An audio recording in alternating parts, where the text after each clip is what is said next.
If you'd like to, please subscribe. It helps me out a lot. I post every Wednesday.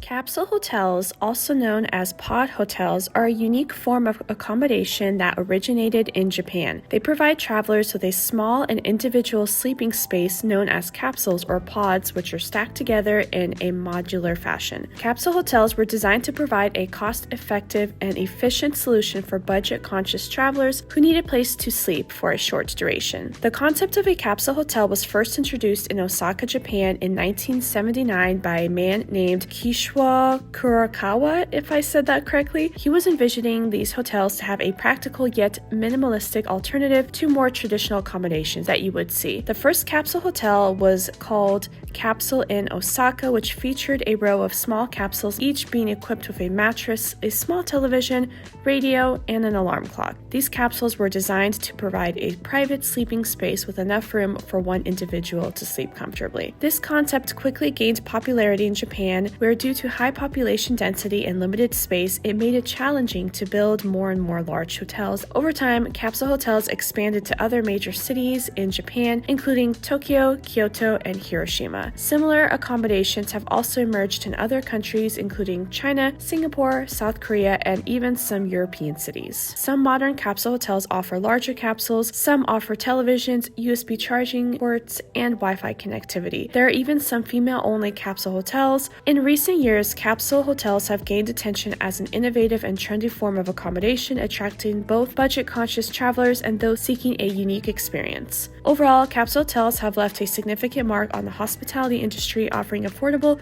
practical, and space-efficient alternative accommodations for travelers who are looking for a convenient place to rest and sleep. During my time in Seoul, South Korea, I wanted to try out one of these capsule hotels. Now, this isn't one in Japan where it originated from, but I had extra time in Seoul to be able to try out a capsule hotel. So come along as I check out one of the capsule hotels that you can find in Seoul, South Korea, near their Myeongdong district.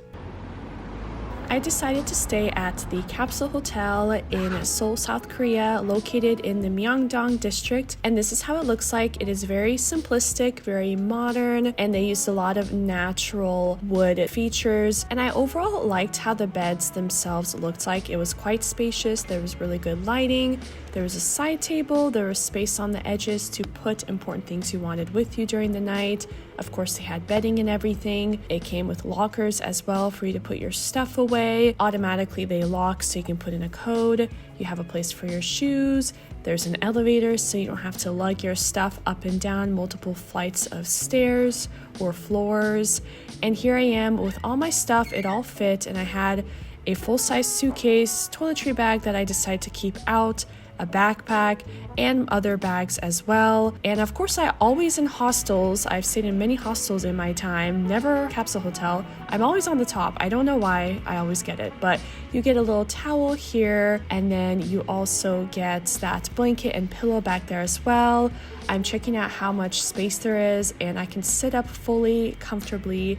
I'm about 5'7", 5'8", and obviously I couldn't stand. I didn't expect to be able to stand, but I was able to sit upright, which was great in case I wanted to maybe do something on the computer or watch something while not fully lying down. One thing I thought was really cool about this place was that you get a little side table along with a little iPad type contraption. You can control the lighting as well in your room.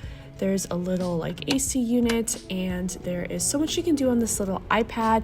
There's info, there's a home screen. You can also set your own alarm. You can check your location and see what is around you. A lot of hotels don't even have this. And I didn't honestly use this that much just because I have everything on my phone that I'm used to, along with an alarm clock and everything. But this was still cool to check out. And next here we have the showers. So the showers are separate than the rooms. The rooms are all gender specific, like female only, male only. The showers are all in the basement, and they are mixed gender, which was I was a little hesitant about that at first, but then I learned they're their own rooms. The doors lock. There's a separate little area that you can stand before going into the shower. And then again, here on the floor where I was staying, I'm just walking through.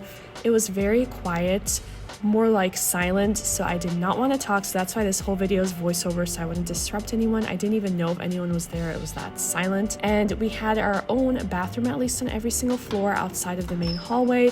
So this bathroom is a female-only bathroom, which is nice. It has a sink, it has a toilet, mirror. The one thing though is, along with hostels, which I've had a lot of experience in the past, is every time I had to get something, I had to open up the locker and take everything out and then put everything back to then go to get ready for bed and then come back and do the same thing. And this is just such a hassle, I'm not gonna lie, that you don't have to experience while you're in hotels. I did like the experience of staying in a capsule for a night, but honestly, I'm almost 30 and I've spent so many years in hostels, and this kind of reminded me of a fancy hostel, but some of the inconveniences, such as this locker situation, that I just didn't miss. So I'm glad I only spent a night. But here I am going to bed, and one nice thing is you can still lock your individual capsule, and there I am.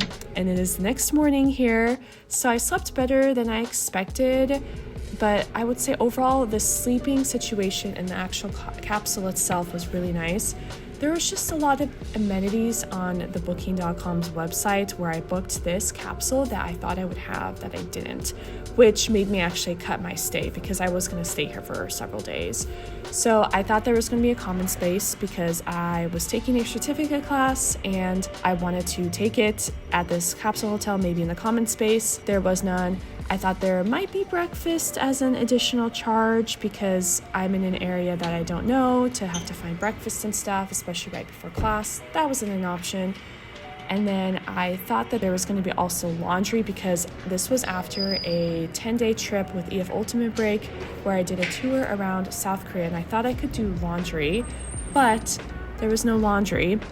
The guy was saying, oh, there's a laundry nearby. He tried to be helpful with me. He found one that's a 15-minute walk, but I did not want to walk around for 15 minutes to go do my laundry. Basically, this is a more so crossover between a hostel and a hotel where you get the privacy of a hotel, but a lot of just the bare bone minimum. You get basically a bed to sleep in for the night, kind of a situation that you find in hostels, and you have to, again, take your stuff out over and over again. And after one night, I was like over it. I think if I was in my early 20s, I would have really enjoyed this stay if I didn't have to worry about taking a class, I didn't have to worry about doing laundry, all this stuff. But I just, with time and traveling and having all these extra amenities that I was assuming I'd have and needed, I was good for a night and it was a really good experience overall. But yeah, here I am just packing all my stuff. This was the entire space that you had for all of these lockers, for all of those beds in the hallway.